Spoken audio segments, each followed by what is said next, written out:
আসসালামু আলাইকুম ওয়া রাহমাতুল্লাহি ওয়া বারাকাতুহু। আউযু বিল্লাহি মিনাশ শাইতানির রাজিম। বিসমিল্লাহির রাহমানির রাহিম। ইন্নাল হামদালিল্লাহ। নিশ্চয়ই সমস্ত প্রশংসা আল্লাহর জন্য।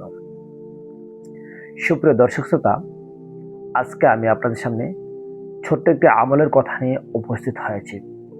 যে আমলটি করলে আল্লাহ পাক আপনার জন্য ৩০ জন পেরেশা দ্বারা সওয়াব লেখার প্রতিযোগিতা করাবেন। আমলটি হচ্ছে, রাসূল করিম সাল্লাল্লাহু আলাইহি সাল্লাম বলেন, যদি কোনো ব্যক্তি নামাজের রুকু থেকে সোজা হয়ে সামি আল্লাহু লিমান হামিদা বলার পর রব্বানা লাকাল হামদ বলে, তাহলে আল্লাহ পাক তার জন্য ৩০ জন ফেরেশতা দ্বারা সওয়াব লেখার প্রতিযোগিতা করান।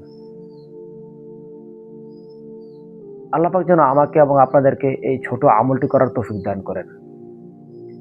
সবাই এই ছোট আমলটি করার চেষ্টা করবেন ইনশাআল্লাহ। আসসালামু আলাইকুম ওয়া রাহমাতুল্লাহি ওয়া বারাকাতুহু।